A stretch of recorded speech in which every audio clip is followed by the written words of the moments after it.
Bonjour à tous, je suis très heureux de vous retrouver. School TV Le Mag, vous le savez, 30 minutes consacrées à l'éducation de vos enfants.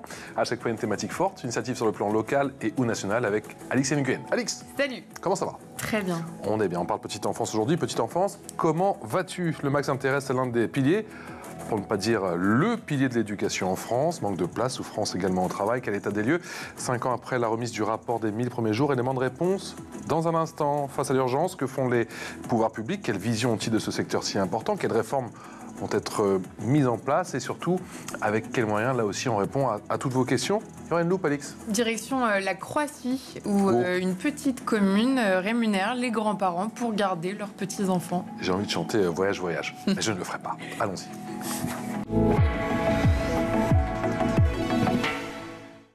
Elisabeth Laitier, bonjour. Bonjour. Merci d'être avec nous. Vous êtes maire adjoint honoraire de Nancy, rapporteur général, je prends ma respiration, rapporteur général concertation de services publics de la petite enfance, Oui. Membre collège défense et promotion droits de l'enfant, Oui. chevalier de la Légion d'honneur, on n'oublie pas? Officier. Officier, pardon. Voilà, je me suis dit, j'aurais dû baisser la tête pour pas faire d'erreur. Et là, Officier. la boulette, officier, je suis désolé. Depuis peu de temps. Je suis Mais désolé. officier.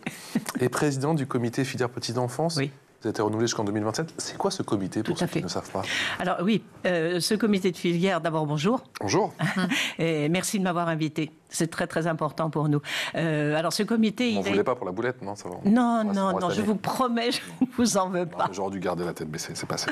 Non, non, non, non, non. Non, ce comité, il a donc été installé il y a 3 ans. Ouais. Par Adrien Taquet, qui à l'époque était secrétaire d'État à l'enfance, avec pour seul et unique objectif d'essayer, je dis bien d'essayer, d'endiguer la pénurie des professionnels de la petite enfance, que ce soit ceux qui travaillent en crèche, hein, ou que ce soit les assistantes maternelles. Où là, vraiment, le problème numéro 1 aujourd'hui, au niveau de l'accueil de la petite enfance, c'est la pénurie très importante de professionnels, tout métier confondu. Voilà. Et donc, il a été instauré il y a 3 ans. Il est original, c'est la première fois qu'il y a un comité de filière en France. Et original dans sa composition, puisqu'il rassemble autour d'une même table, même si elle est virtuelle aujourd'hui, mais autour d'une même table, toutes les composantes du secteur de la petite enfance. C'est-à-dire... Donc pour le coup, ça a été bien pensé, quoi. Oui, ça a été très bien pensé, parce qu'on va des syndicats, toutes les représentations syndicales, hein, au patronat, en passant par les pouvoirs publics, les associations de maires, en passant par les associations professionnelles, qui représentent donc les pros de terrain, et bien évidemment les grands pourvoyeurs de données et financiers, la CNAF et autres. Et au final, c'est vous qui êtes chargé, si je comprends bien, de mettre la pression au pouvoir public, au ministre? Tout à fait ça. Hein, alors, Vous avez le bon rôle. Je sais, j'ai le bon rôle, non mais j'y crois. J'y crois fortement. Alors, il faut savoir que le comité de filière n'est pas prescriptif, c'est-à-dire que toutes les résolutions, c'est-à-dire les décisions que nous prenons et qui nous semblent bonnes, nous les votons en bureau et je les porte, moi, au ministre en charge au moment où, voilà, où elles sont votées. Mais, j'allais dire, ce sont des recommandations, on pourrait dire. Ouais. Donc, je n'ai pas, si vous voulez, de pouvoir législatif, par exemple. Ça faudrait que ça change? Pardon? Ce serait un axe de progrès, justement, il faudrait que ça change. Oui, mais en soi, j'allais dire aussi, il faut savoir rester ce que l'on est, malgré tous les titres que l'on peut avoir. Je pose la question au vu de l'urgence, au vu de ce que si vous voyez oui. au quotidien. Alors après, je dois reconnaître qu'un certain nombre de ministres, parce que quand même, hein, en 3 ans, j'en ai vu 7 qui sont passés. Ça aussi, c'est un problème. Voilà, ça aussi, c'est un problème pour faire avancer les dossiers. Donc, généralement, ils nous ont suivis. Hein, ils ont suivi les recommandations que nous leur proposions. Voilà, jusqu'à aujourd'hui. Quels sont les indicateurs les plus alarmants concernant la petite enfance? Alors, les indicateurs les plus alarmants, je vous l'ai dit, c'est le manque de professionnels. Parce qu'en fait, la pénurie, si vous voulez, c'est un cercle vicieux, si je peux essayer de m'exprimer ainsi. La pénurie de professionnels nourrit le mal-être au travail. Lequel mal-être au travail nourrit les maladies professionnelles, nourrit l'absentéisme, le départ même de certains, et donc une qualité d'accueil qui est dégradée. Mais comme la qualité d'accueil est dégradée, des jeunes, entendant parler de ce qui se passe, n'ont pas forcément envie.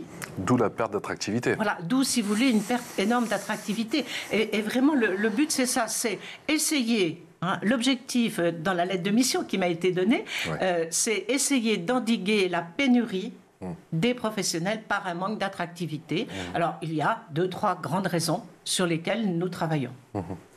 Alix. Et quelles sont-elles justement? Alors, quelles sont-elles? Premièrement, nous travaillons sur les revalorisations. Revalorisations dans 3 secteurs.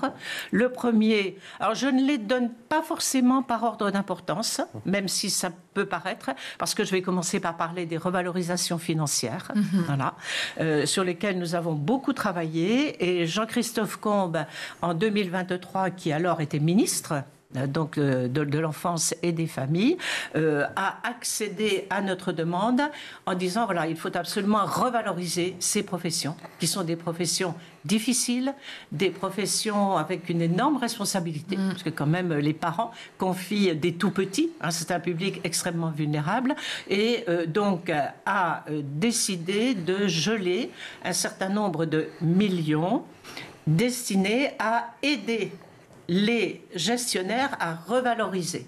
Alors, ces millions, ces 230 millions qui sont globalement sanctuarisés pour cela, attention, ces millions, ils ne correspondent pas à la totalité de la somme. On est bien d'accord. Il faut que le gestionnaire aussi, qui emploie les professionnels, de son côté, j'allais dire abonde. Mais globalement, les sommes prévues correspondent quand même à 67-68% des revalorisations. Donc, premièrement, revalorisation financière. Deuxièmement, revalorisation de l'image de ces métiers. Et c'est au moins, sincèrement, aussi important. Vous savez, les assistantes maternelles, elles sont fatiguées, ou les professionnels, de voir des parents qui déposent leur enfant le matin en disant « amusez-vous bien ». Passez une bonne journée. Voilà. Bon, pensez-vous que l'on s'amuse quand on garde, par exemple, pour une assistante maternelle, à domicile, 4 enfants, toute la journée, des enfants d'âge différents, entre 10 semaines et 3 ans? Pensez-vous qu'on s'amuse avec la responsabilité que cela veut dire? Je ne pense pas. Donc vraiment, rien que le nom, vous savez, encore aujourd'hui, on entend c'est les nounous, c'est les tatas. Non, ce sont des professionnels qui ont une formation, qui ont fait des études, voilà. Ça peut aller jusqu'à 4 ans pour une infirmière puéricultrice, voilà. 1 an pour une auxiliaire de puériculture, 3 ans pour une éducatrice de jeunes enfants. Donc si vous voulez, voilà, revalorisation de l'image. Alors pour cela, bon, voilà, on a mis en place un certain nombre d'actions. Et la 3e revalorisation, c'est au niveau des formations. Voilà. Formation continue ou formation initiale. Qu'est-ce qui pêche aujourd'hui dans la formation? Alors aujourd'hui, bon, elles existent, bien évidemment, je ne jette pas tout, loin de là. Nous avons un socle en France, dans tous ces domaines d'ailleurs que je viens d'évoquer. Simplement, nous n'avons pas su évoluer. Alors pour les formations, pour revenir à votre question précise, elles sont restées beaucoup trop sanitaires. C'est-à-dire? Encore aujourd'hui, parce que, si vous voulez, les crèches, tout au début, bon, elles ont été créées en 1880-1890, les premières crèches. Bon, c'était une période où l'on avait essentiellement besoin que les enfants reçoivent des soins, soient suivis régulièrement, voilà, dans des établissements, donc c'était les crèches. Aujourd'hui, quand même, globalement, même s'il y a encore des enfants, hélas, qui passent à côté de surveillance sanitaire, par exemple, vaccination ou autre. Bon, aujourd'hui, quand même, globalement, et heureusement, ça s'est amélioré. Bon, la mortalité infantile n'est plus de 75% comme elle l'était autrefois. C'est quand même, c'était ces chiffres. Mais en revanche, aujourd'hui, ce qui a énormément progressé, qu'est-ce que c'est? C'est la connaissance du cerveau de l'enfant. Voilà. La connaissance de l'évolution de ce cerveau. Or, ce sont toutes les neurosciences qui aujourd'hui sont là, qui ont fait un bond fantastique. Et ces connaissances des neurosciences, on ne les retrouve pas ou peu, attention, pas ou peu, dans les formations qui sont dispensées aux futurs professionnels de la petite enfance. Et je sais que c'est ce qu'elles demandent. Parce que cette connaissance des neurosciences, de l'évolution du cerveau, va permettre à ces professionnels, que ce soit des assistantes maternelles ou des auxiliaires de puériculture ou autres, si vous voulez, de comprendre, par exemple, la réaction d'un enfant, de comprendre les pleurs d'un enfant, de comprendre, il y a toutes des théories sur les bébés mordeurs. Voilà, pourquoi un bébé mord? Pourquoi un bébé, il mord entre tel mois et tel mois? On ne va pas entrer dans les détails, mais vous voyez vraiment toute cette évolution, toutes ces évolutions... Mais du coup, Elisabeth, elles n'ont pas le temps. Elles n'ont pas encore... On en revient au nœud du problème. S'il n'y a pas assez de personnel, du coup, oui, elles ne dégagent pas assez de temps pour se former, j'imagine, non? C'est sûr que c'est... Il faut déjà être demandeur. Non, mais vous avez raison, elles sont demanderesses, parce que c'est demandeur. Je me suis dit, je vais essayer d'aider, je ne sais pas. C'est essentiellement des femmes, hein, mais bon, on va dire demandeurs. Ouais. Elles sont demandeurs, mais un des problèmes concernant la formation, et vous avez raison, c'est la pénurie de professionnels. Quand une équipe est déjà à flux tendu, c'est-à-dire a déjà vraiment le nombre, parce que nous avons des chiffres obligatoires de présence d'adultes. Hein. Bon, à l'heure actuelle, c'est pour un petit qui ne marche pas 5 bébés pour un adulte, et un bébé qui marche, un plus grand, c'est 8 pour un adulte. D'accord. Donc, et ça, ce sont les chiffres obligatoires vérifiés par la protection maternelle et infantile. Si aujourd'hui une structure à juste voir une absence qui arrive le matin parce qu'un professionnel est malade ou parce que, etc., bah, évidemment, on a vu des directions être obligées, même y compris, d'annuler des formations à cause de cela. Donc en fait, si vous voulez, on sent bien que tout tourne autour de la pénurie et du manque de professionnels. Moi, j'ai ces souvenirs, effectivement, des directrices de crèche, et c'était des directrices, effectivement, pas des directeurs, oui. Avoir la pression au quotidien. C'est le casse-tête, en se demandant demain comment je vais faire, la semaine prochaine comment je vais faire, sans même parler de formation, de se dire, il y a un turnover, j'ai l'impression, immense, et j'ai connu plusieurs crèches, j'ai l'impression que le turnover, il est immense, quoi. Il y a un turnover très important. Alors là aussi, ça rend compliqué l'accueil du jeune enfant parce que, si vous voulez, dans une crèche, il y a ce qu'on appelle un projet pédagogique, voilà, qui est élaboré avec l'équipe, avec la directrice, hein, et y compris d'ailleurs en accueil individuel, hein, les assistantes maternelles, elles ont des projets pédagogiques. Bon, mais si les professionnels sont très souvent absentes ou remplacées par d'autres qui vont rester quelques mois et repartir, effectivement, ça rend difficile le travail en profondeur. Alors, attention, hein, ça ne veut pas dire que l'accueil du jeune enfant en France, c'est une catastrophe. Et je voudrais là aussi ouvrir juste une petite parenthèse pour dire que les professionnels, elles font un travail fabuleux. Vraiment, toutes. Et je ne manque jamais une occasion de leur rendre hommage. Simplement, elles font avec ce qu'elles ont. Bien sûr. Comme condition. Voyez. Et comment on revalorise l'image du métier ? Alors, première, je vous donne 2-3 actions que nous avons menées ou que nous sommes en train de mener. Bon, premièrement, une campagne. Voilà, de revalorisation. Jean-Christophe Combe, à l'époque, puisque c'est encore lui, avait dégagé des fonds pour précisément faire une campagne avec de vrais professionnels qui présentaient leur métier. Hein. Cette campagne, elle est sortie en avril 2023, exactement le même jour que la sortie du rapport des inspecteurs IGAS suite au décès d'une petite dans une crèche. Oui. Vous imaginez bien que ce qui a primé, c'est bien évidemment le rapport. Et cette campagne, elle était donc dans les grands médias, c'était des spots TV avant les journaux de 20 heures ou autres. Bien. Elle a été reprise en novembre par le gouvernement, voilà. Mais ce n'est pas suffisant parce que faut-il pour attirer des professionnels, des futurs professionnels? On a 2 types, ou pour les garder. Attention, parce qu'en attirer de nouveaux et garder ceux qui sont en place. Hein. Alors, on a 2 types, j'allais dire, un petit peu d'éventuels professionnels, des jeunes, donc 14, 15, 16, 17 ans, qui éventuellement veulent se diriger, ou des secondes parties de carrière. Également. Donc, nous travaillons pour les jeunes et ces 2 types, je veux dire, de public, on ne les atteint pas avec les mêmes canaux. Voilà. Les jeunes, ça va être les réseaux sociaux, ça va être TikTok. Voilà. Donc, nous avons travaillé à des petites capsules TikTok, toujours avec des professionnels, et qui sont achevées et voilà, et qui commencent à être diffusées et qui fonctionnent bien, vraiment qui fonctionnent bien. Pour le reste, alors ça vraiment c'est pour les jeunes. Après, nous travaillons avec les salons d'orientation. Vous savez, il y a de très grands salons d'orientation à la porte de Versailles ou dans les départements. Donc nous avons là, noué des partenariats avec les gestionnaires de ces salons. Nous avons un stand et toujours des professionnels. C'est-à-dire, c'est pas nous, c'est pas moi qui vais aller parler des métiers. Qu'est-ce qui parle le mieux d'un métier? C'est la personne qui l'exerce. Voilà. Donc, ces professionnels sont là et présentent leur action. Nous sommes également en train de travailler à des petits documents, si vous voulez, des petits flyers. Enfin voilà, on essaie, je dis bien, hein, je ne peux pas vous dire ce que ça va donner puisque c'est en cours, hein, de diversifier les canaux d'approche. Il n'y a pas de formule magique, quoi. Vous utilisez tous les canaux d'approche, effectivement, pour essayer de redorer le blason de la profession. Voilà. Et le dernier qui est important, excusez-moi, c'est France Travail. D'accord. On a noué un gros partenariat avec France Travail, qui était vraiment très très loin de savoir vraiment ce qu'étaient les métiers de la petite enfance. Pourquoi à l'époque. Donc, on nous envoyait des personnes qui, par exemple, avaient 40 ans, 45 ans, elles avaient élevé leurs enfants. Ah, vous avez eu 4 enfants, 3 enfants, voilà. C'est magnifique, vous savez, vous pouvez aller travailler dans la petite enfance. Non. Non.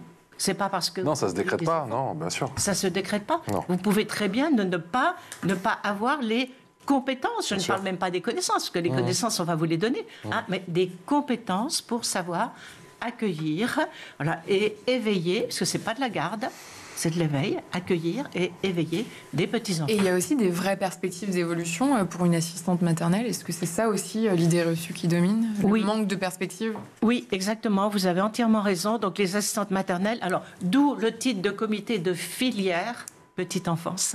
C'est-à-dire que le but, c'est d'arriver à créer une filière permettant, avec justement l'acquisition de nouveaux diplômes, permettant, si vous voulez, d'avoir une carrière en perspective, parce que c'est pas un gros mot.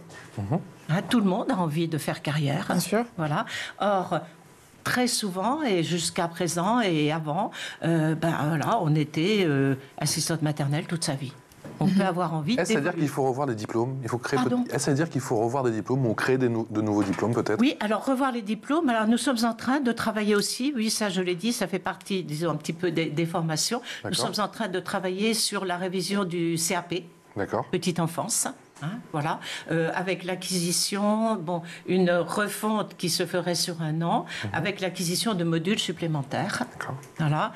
Et nous sommes en train également de réfléchir et de mettre en place, on espère pour la fin de cet automne, un diplôme supplémentaire dans la filière éducative, donc un petit peu moins sanitaire, qui sera un diplôme de niveau 4. Voilà, donc l'équivalent un petit peu, si vous voulez, d'un diplôme d'auxiliaire puériculture, mais qui ferait partie de la filière éducative. Elisabeth Laithier, vous restez bien évidemment avec nous, c'est l'heure de la loupe. La loupe, c'est avec Alix. Direction aujourd'hui la Croatie, avec une ville qui rémunère les grands-parents pour garder leurs petits-enfants. Une réponse sociale, ça s'appelle une blague, à une double crise. Oui, imaginez une ville où les grands-parents deviennent officiellement des solutions de garde. Une ville où garder ses petits-enfants, c'est non seulement un acte d'amour, mais aussi un service reconnu, valorisé et rémunéré. Eh bien, ça existe à Samobor, une petite commune croate de 37 000 habitants, à une encablure de Zagreb.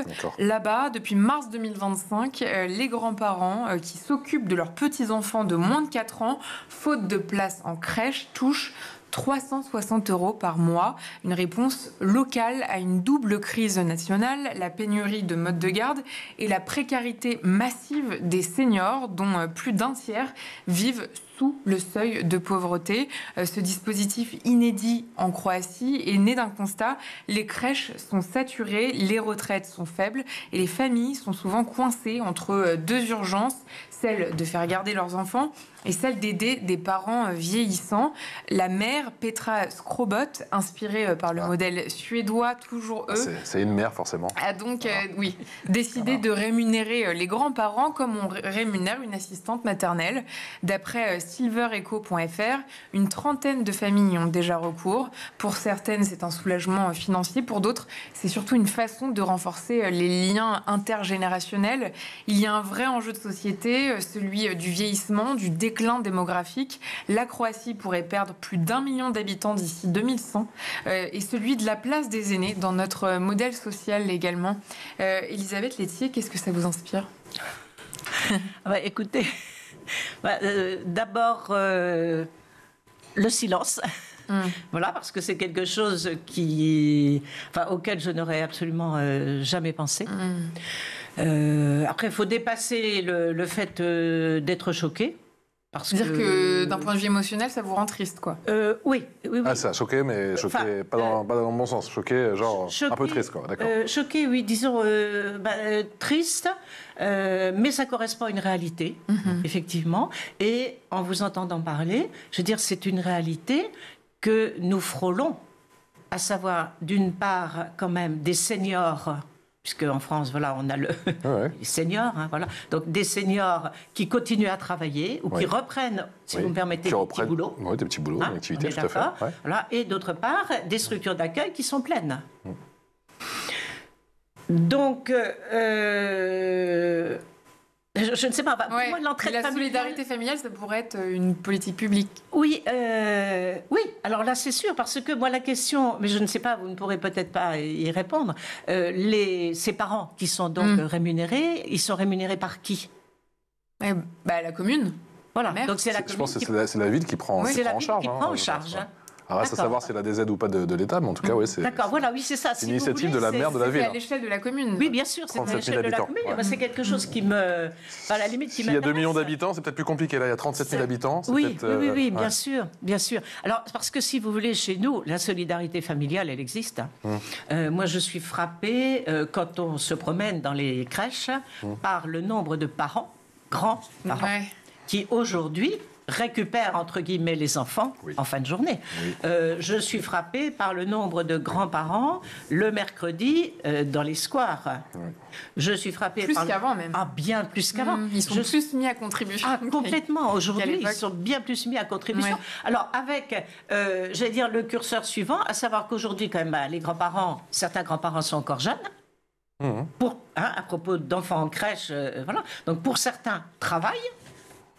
Ou pour d'autres se disent, oh, alors maintenant que je suis en retraite, à moi la liberté, à moi les vacances. Non, mais j'ai élevé les enfants. Donc, si vous voulez, non, mais aujourd'hui en France, on a une vraie solidarité familiale. Mais je veux dire, c'est de la solidarité bénévole. Voilà. Tandis que là, mais si ça peut permettre... Enfin, moi je trouve... Donc vous êtes plutôt perplexe. Perplexe, mais en même temps admirative de la part de cet élu. Voilà, j'ai pas peur de le dire, qui a saisi le problème à bras-le-corps et qui a proposé une solution. Alors la solution est peut-être pas parfaite, elle peut peut-être choquer certains, mais voyez, après le premier réflexe de dire oula, quand même, je trouve qu'elle a eu le courage de le faire et que si ça peut permettre à des aînés de vivre dignement avec ces 360 € supplémentaires par mois, et à des familles de pouvoir continuer à travailler, parce qu'il y a ça aussi, parce que si vraiment vous avez personne, la femme est obligée d'arrêter de travailler, puis la femme, parce que c'est ça, et à soulager des structures. Pourquoi pas? Cette mère donc, de cette petite ville à côté de Zagreb en Croatie s'est inspirée du modèle nordique, en Suède, je crois. Il y a d'autres choses que l'on pourrait éventuellement prendre de nos amis suédois ou des pays nordiques qui, on le sait, sont souvent assez en pointe. En tout cas, c'est une autre manière de voir les choses concernant notamment la petite enfance. Oui, c'est une autre manière de voir les choses. Bon, alors moi, j'aime bien aller voir ce qui se passe dans les pays voisins. Après, comme on dit, comparaison n'est pas raison. Et oui, tout n'est pas transposable ici. Je ne sais pas si vous allez faire des forest schools, des forest crèches. Voilà, vous voyez. Alors, par exemple, on a pris chez nos amis nordiques, on commence à prendre l'accueil en plein air. Et l'importance, voilà, l'importance du plein air. Et là, je dis bravo, bravo, 3 fois bravo, effectivement. Et les structures, bon, j'en ai visité, qui vraiment font aujourd'hui de l'accueil en plein air quasiment uniquement. Par exemple, je pense à la ville de Rennes. C'est un bienfait et sur les enfants et sur les professionnels. Parce qu'on imagine le bruit dans les... La directrice n'a quasiment plus d'absentéisme. Elle m'a raconté, c'était fabuleux. Parce qu'on n'a pas parlé du bruit, mais c'est vrai que quand tu as 8 bambins, énorme. Une personne, une professionnelle pour 8 bambins, tu mets 3 professionnels avec 24 dans la pièce. Bien sûr, et plus tout le reste. Donc mais ça c'est propre aux villes qui ont suffisamment d'espace vert. Il y a aussi des endroits où c'est tellement urbain que... Oui, mais par exemple, si vous voulez, toujours Rennes, je reviens à cette structure, elle est en plein QPV, donc quartier politique de la ville. Donc vous vous retournez, immeuble. Que des bars, ok. On met là un espace extérieur qui permet en plus aux enfants qui viennent dans cette structure, puisqu'ils habitent dans les tours voisines, qui permet à ces enfants d'être dehors toute la journée, ce qu'ils ne seraient pas autrement. Les Nordiques disent qu'il n'y a pas de mauvais temps, il n'y a que de mauvais vêtements. Oui, j'ai retenu cette phrase. Ah, mais tout à fait. Alors, ces enfants, ils sont habillés, ils ont des tenues pour aller en plein air. Les combi de ski, les moufles, etc. Les petits, ils ont 6 mois, ils dorment. Et ils ne sont pas forcément malades. Il paraît que c'est le meilleur réveil et ils ne sont pas malades en plus. Oui. Donc, voilà, il y a des choses. Après, par exemple, l'accueil est différent. Je sais que dans certains pays nordiques, je ne sais plus lequel, donc je vous dirai une bêtise, je ne le citerai donc pas, il n'y a pas d'accueil jusqu'à 1 an. D'accord. L'accueil, c'est uniquement en famille. Jusqu'à 1 an, et les crèches commencent à accueillir à partir de 1 an. Donc, si c'est ça chez nous, pourquoi pas, Mais j'allais dire, on en est loin, parce que ça veut dire congé parental. Ouais, il faut l'allonger. Pendant 1 an. Oui, mais eux, du coup, c'est ça. Donc, ça veut dire après, certitude que la femme, parce qu'encore une fois, ce sont les femmes, 99 fois sur 100, que les femmes retrouveront leur travail, et à valeur équivalente. C'est pas gagné. Pas une mise au placard et redescendre en bas de l'échelle. Ça veut dire quid pendant cette année-là des retraites. Ça veut dire continuer à cotiser. Je vous dis ça parce qu'on a réfléchi dans la mise en place du service public de la petite enfance qui est en train de se faire. Bon, à ce fameux congé après, qui aujourd'hui existe, mais vous avez 400 € par mois. Donc autant dire que personne ne le prend. C'est évident. Mais derrière, voilà. Alors les pays nordiques, certains pays nordiques font ça, mais voilà, c'est prévu, c'est organisé. Et effectivement, les familles touchent pas l'intégralité de leurs revenus, mais voilà, ce qui permet largement de vivre pendant 1 an. Il nous reste 1 minute.